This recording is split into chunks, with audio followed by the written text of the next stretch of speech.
All right, good morning, everyone. Welcome to the Farmer, Brewer, Baker Summit. My name is Kathleen Logan-Smith. I'm the Executive Director of FoodWorks. We're committed to healthy farmers, healthy food, and communities based on food systems and local economies. So we're out of Carbondale. I'm going to introduce Carol Hayes, Executive Director of the Prairie Rivers Network, which is the statewide environmental conservation group in Illinois. Oh, good morning, everyone. I am so excited to see all of you here. And Kat, as she mentioned a few months ago,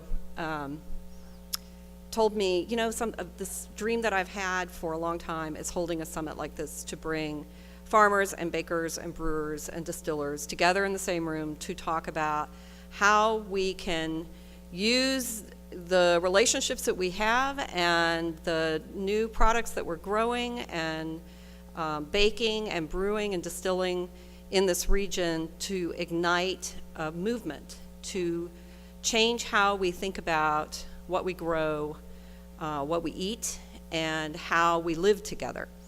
And that is, at Prairie Rivers Network, that is what we are trying to be about, because we know that we can't have healthy environments if we don't act in healthy ways on them, and then if we don't value what comes from them. So we're very excited to be in this conversation and to be the host for Regenerate Illinois and all the conversations we hope it's going to stimulate. And this is the very first one, so we're thrilled to have you all here. I have the wonderful job of introducing our keynote speaker, John Ikerd.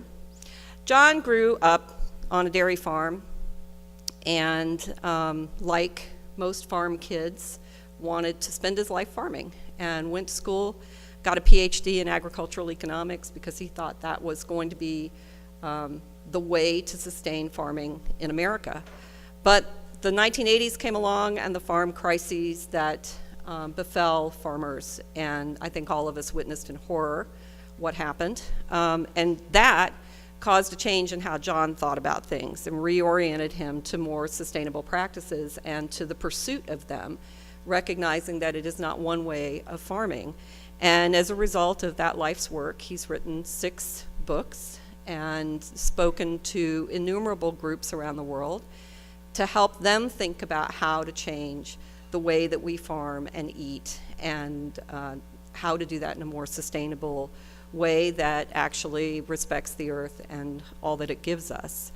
But John now teaches, he collaborates and advocates in the US and abroad for multifunctional farms of the future. So today, even as we're here talking about the present, we are all here to think about how will we change the future of farming, and so that it can protect and renew our natural ecosystems and provide a vibrant economy for our rural communities.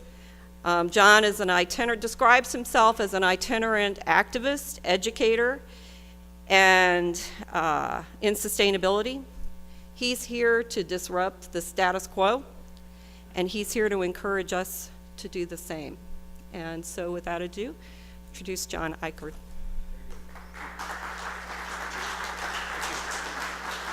Thank you. Thank you very much. I really appreciate the opportunity to be here with you today and to talk about restoring local food economies. I know you're anxious to get to the real speakers on the program, the panelists, the real farmers, the bakers, the brewers, the distillers, and hear from the people that are really doing it. So I'm going to get right into my presentation here today on restoring local food economies. You know, we used to have local food economies. We did when I was growing up. When I was growing up, I suspect that about 90% of the food that we ate came within 50 miles of our farm. We either grew it on the farm or we bought it locally, and we had local canneries, we had a local flour mill, we had local suppliers of all the products, we had local grocery stores and so on, and very little of our food come from anywhere other than about 50 miles around where I grew up. But that was a time of change. That was in the late 40s, early 50s, was a time of great change within the country, and within 50 years, the whole thing would be changed. The local flour miller, the local canneries would be replaced with a large corporate food processing and distributing companies. The mom and pop grocery stores would be replaced with supermarkets and later supercenters, and the local restaurants there at that time would be replaced by franchised restaurants such as McDonald's and others that didn't come along till really I was in my teens.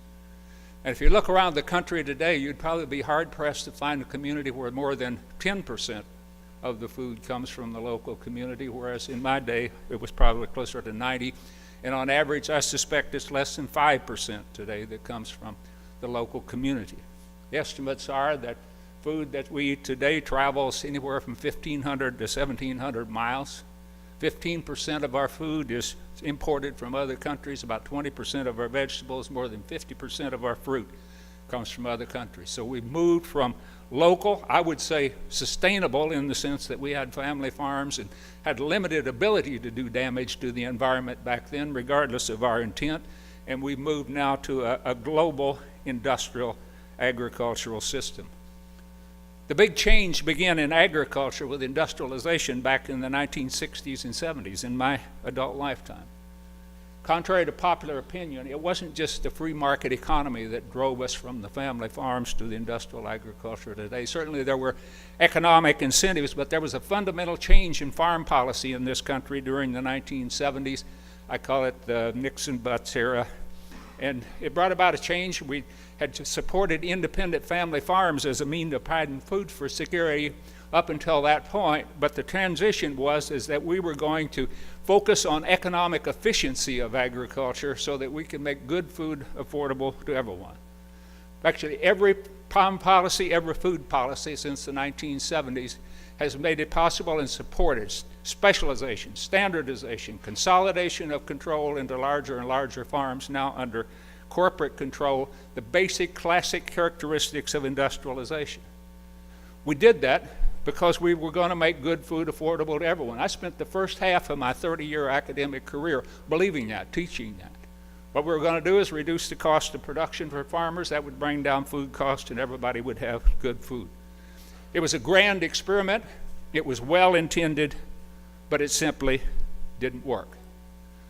We increased production, but we didn't feed the hungry.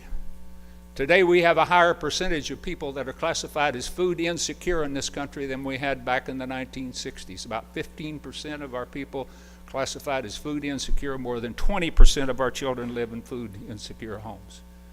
And in addition to that, the people that can afford to eat, particularly the people at the lower income scale, the food that they eat is making them sick. We have an epidemic of obesity and diabetes and heart disease and high blood pressure and a whole range of cancers that are diet related. It was a grand experiment, well intended, and it simply didn't work. Society is beginning to wake up. There's an awakening in this country. There's something fundamentally wrong with the American food system, and it's eroding confidence and trust in the food system as a whole and in agriculture and farming as well.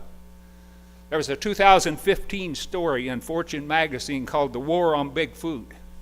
And it documented how the big food companies now are increasingly concerned of the erosion of their markets. They pointed out they had lost $4 billion the previous year to fresh and organic food that was eating into their market. In that article, they mentioned a number of things like artificial flavors and colors and high fructose corn syrup and pesticide residues and GMOs and various other things that are associated kind of with the industrial cropping systems. Actually, cropping systems are dependent upon those things today. I don't know how many are aware, but there's a recent series of articles in the Chicago Tribune on all of the problems associated with large-scale confinement animal feeding operations, or CAFOs. The focus tends to be on the inhumane treatment of animals, but there's also concern about the use of growth hormones, antibiotics. Antibiotic-resistant bacteria such as MRSA, I think, could be the Achilles heel. But all of these things are associated with the industrial food system or the industrial agriculture that we have today. There's also growing awareness out here in rural communities that the industrialization of agriculture has destroyed our rural economies and destroyed our rural social communities and the rural culture, and we leave our rural areas in decline and decay. And I think a significant cause of the rural-urban divide that we have today goes back to the industrialization of agriculture and the destruction of economic opportunities in our rural communities. How has industrial agriculture responded? with a huge national public relations campaign. Friends of the Earth identified at least a dozen front organizations that have been created to try to restore, they say, maintain confidence and trust in the modern food system. But I say restore confidence and trust because they know that confidence and trust is being eroded. They used to call for sound science. Now they've gone to PR because the science indicting industrial agriculture is overwhelming. We now have 50 to 60 years of research in peer-reviewed journals and elsewhere in real-world experiences to document the negative impacts of industrial agriculture on rural economies, on the natural ecosystems, on the soil, on people, all across the land. I've quit quoting individual reports or studies anymore. There's mountains of them out there. I like to go to what I call the meta studies, where you have groups of scientists that get together and review a lot of studies and draw general conclusions. And there was one of those come out in 2016 from an independent panel of experts in sustainability internationally. They cited over 350 different scientific references in support of the proposition that indicted industrial agriculture in the U.S. as well as around the world and called for a fundamentally different system of agriculture. And in the summary of that report, they concluded that agriculture, sure, industrialization has increased productivity, but it's had multiple negative impacts on the land.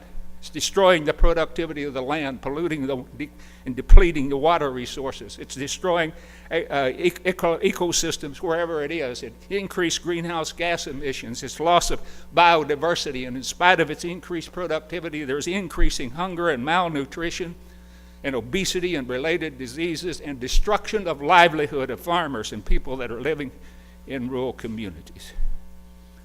They point out, sure, you can make industrial agriculture less bad by tinkering around the edges, but what's required is a fundamentally different model of agriculture, a fundamentally different system. And they call for the system, and it's out there, and the research is done on it. They call it diverse agroecology, that replaces chemicals with interdependent relationships between crops with crop rotations and integrated crop and livestock systems that are managed holistically to restore soil fertility, to restore agroecosystem health. And these systems can compete from a productivity standpoint with industrial agriculture. In addition, they provide increasing opportunities for livelihoods or economic livelihoods of people in rural communities, restore health to the food system, and alleviate hunger where industrial agriculture has failed. There's opportunities for these systems to increase the production substantially in the parts of the world that are confronted with the greatest danger of hunger today. About 70 to 80% of the people today are not fed by industrial agriculture, but by small farms where you could increase productivity and reduce hunger in those countries. Our problem in this country is not increasing productivity, it's sustainability. The systems that they're talking about in the international area, agroecology is the one they promoted, but also nature farming and permaculture, they're popular in this country. We see it in organic farming, biological farming, eco-farming, regenerative farming, restorative farming.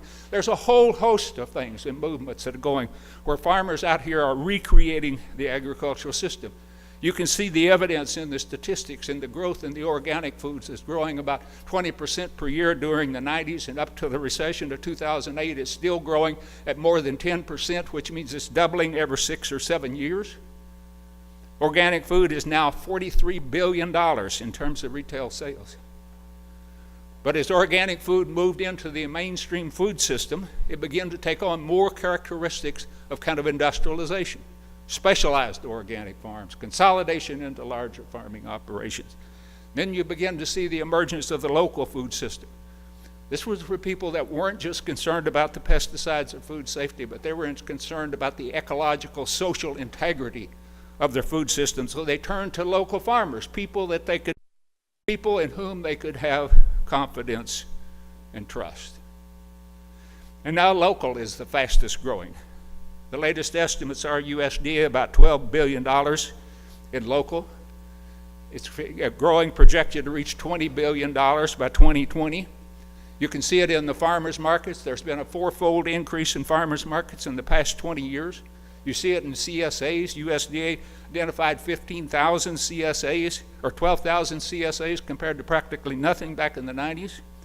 Where I think the biggest growth is coming now in what I call the multi-farm CSAs, or the farm networks. Ones that I am familiar with personally is like Grown Locally in Decorah, Iowa, Idaho's Bounty, Southern Idaho, Viroqua, Wisconsin Food Co-op, Good Natured Family Farms out of Kansas City, the Oklahoma Food Co-op. There's a whole list of them.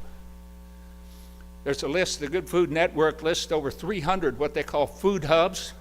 Some of those are just distribution points or collection points, but others represent viable local food networks. I don't think, the whole local food movement is so diverse and so dispersed, I don't think anybody has any idea how big it is. You add in the home gardens, the community gardens, all the things that people don't know about that aren't on the radar, it's far bigger, I think, than the statistics would indicate that it is. The challenge now is to scale up the local food so that it becomes the new food system. But in doing that, we have to be careful not to adopt the industrial kind of paradigm or way of thinking that's in the current food system. There's a tendency to think that scale up means that you specialize, standardize, consolidate. You do that, you end up right back where you started. What's required in our food system is a fundamentally different way of thinking, a different paradigm, a different model, a different system. That's what we need. It's like it's recommended by the international panel that I mentioned recently. And the reason we need a fundamentally different system is that the problem with industrial agriculture and the challenge of sustainable agriculture is what social scientists call a wicked problem. I mean, it's very difficult to solve. Those problems arise out of complex systems that have a lot of interconnections that are interrelated, and it's dynamic. It's virtually impossible to isolate specific causes and effect because everything's connected to everything else. You can't solve it sequentially or partially because the solution to one problem reveals another problem or creates another problem, just as we've seen in industrial agriculture. The only way you can solve wicked problems is what Wendell Berry calls you have to solve for pattern. You have to find a pattern that's consistent with the context within which your problem is arising. And the problem that we have in the local food system, with the industrial food system, is the pattern is in conflict with the environment, the social and ecological environment within which that food system functions. And as Wendell Berry says, the solution is to find harmony. That you create a system that's consistent with the basic nature of the system within which it functions. It's like a healthy organ within a healthy human body. There's harmony, there's balance, there's working together. And the problem with the industrial food system is it arises out of that mechanistic worldview that came out of the Enlightenment that said the world's like a big machine, and so we design our farms as factories and our fields and feedlots as biological assembly lines. But that's fundamentally in conflict with the communities and within society and the natural ecosystems. Those are living systems. We have a mechanism functioning within a living organism, and the conflicts are inherent, and the consequences are seen in all of the negative ecological, social, economic impacts of industrial agriculture on communities and societies as a whole. So what does that have to do with the coming together of farmers, brewers, and bakers? And I would say the answer to that is everything. What this is an effort to reconnect people within a relationship so that we create a living system, living farms within living communities, a living society, a living natural ecosystem. And that comes from we humans being intentional beings. It's personal connections where we take responsibility for our relationships to each other and our relationships to the earth. And that means that we have to reconnect. We have to develop interdependent relationships that are characteristic of living systems where the relationships are mutually beneficial rather than in conflict and rather than competitive. I asked the coordinators of this conference kind of for the focus of the conference in terms of developing this, and what I got back from kind of a press release from Regenerative Illinois, it had words like this: we're looking for holistic and practical philosophy, supporting diverse farming systems, regenerate the land, the water, the people, the life, the wildlife, to sustain life on farms and life in nature, to create cooperative, vibrant, healthy, resilient local economies and communities. diverse partnerships leading to locally grown food that's nutritious and rich in taste, with attention to the environment and communities. Those are all characteristics of living systems. That's not describing a mechanism. That's not descriptive of a factory.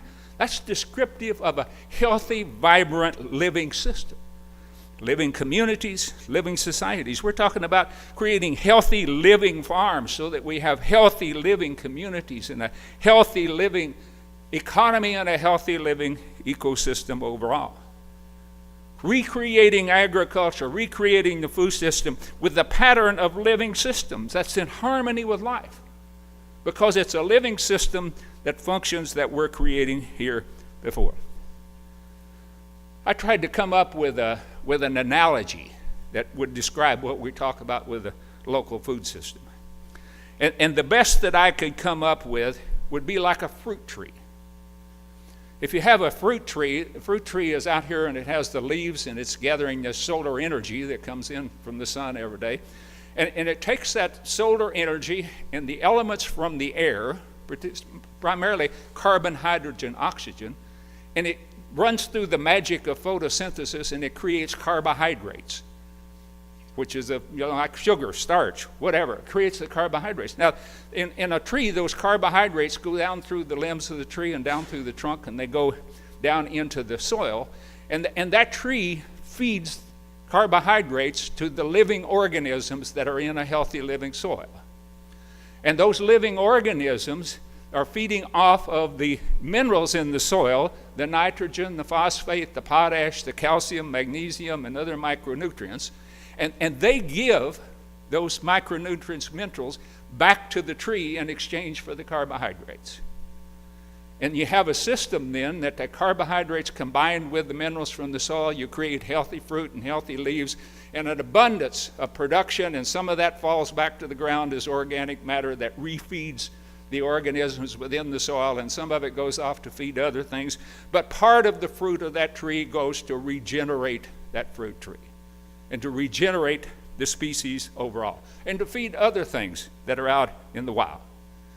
Now, if we think about that as a community food system, what would the farmer be? Well, I think the farmer would kind of be like a probiotic. Let's just say that the humans in that system are something we call biohumes. I'll just come up with that name. We call them biohumes. They're a human species that's in there with all these other species.